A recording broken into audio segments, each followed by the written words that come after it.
premier souvenir de Georges Brassens, ça date d'il y a longtemps. Je devais avoir 14 ans, quelque chose comme ça. Et j'étais au collège. Et puis la radio fonctionnait. Et j'ai entendu le parapluie. Et il y avait des camarades là tout autour.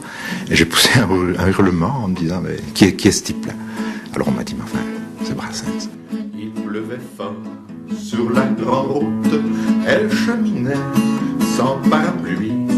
J'en avais un volé sans doute le matin même. Qu'est-ce qui vous a directement, je dirais, accroché chez Brassens, qu'il n'y avait peut-être pas chez les autres à l'époque? Mais je crois que c'est la musique.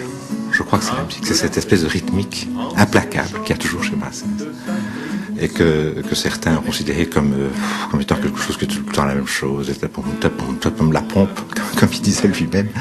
Et je crois que c'est ça qui m'a dit. Je pense la musique d'abord. Et les paroles sont venues par la suite. D'ailleurs, la moitié des paroles, je ne les comprenais pas. Parapluie contre un coin de paradis. Je ne perdais pas au change paradis. Les paroles, bon, on continue à les découvrir, parce que Brassens avait cette particularité de créer une espèce de petit labyrinthe dans ses chansons, de manière à ne pas donner tout le plaisir en une fois, il distillait le plaisir. Et ça, je trouve, c'est merveilleux.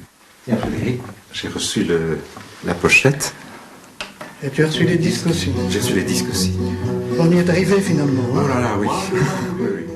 On n'a pas énormément de concerts, mais disons peut-être 9 à 10 concerts par an.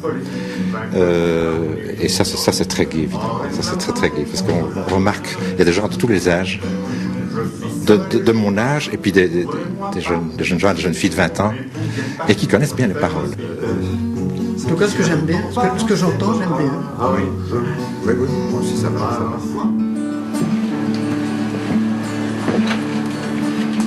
Dans l'eau de la Clairefontaine,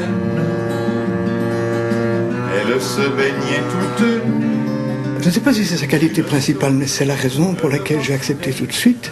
C'est qu'il reste dans la tradition de Brassens sans limiter. Donc je ne voulais absolument pas des gens qui essaient de manière fort artificielle de sortir de cette tradition, de faire des bossa nova avec des chansons qui n'ont rien à voir avec ça, tout simplement pour faire autrement que le maître. Donc il ne s'agissait pas de ça. Donc vraiment, la tradition sans imitation, et c'est ça que j'aimais bien. C'est pour ça que j'ai accepté tout de suite et que vraiment, ça me plaît beaucoup, quoi. Tout près de mon arbre, des